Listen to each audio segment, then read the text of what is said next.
పరిమళము నీదేనా నాలో పరవశము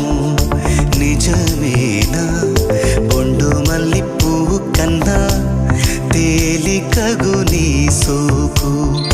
రెండు కళ్ళు మూసుకున్నా లాగు మరి నీ వైపు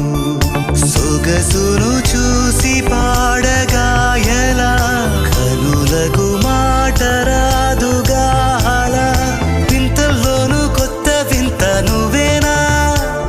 ఆ అందం అంటే అచ్చంగాను నువ్వే ఏ చిలిపి కళ్ళలోన కలవో ఏ చిగురు గుండెలో నలయవో ఏ చిలి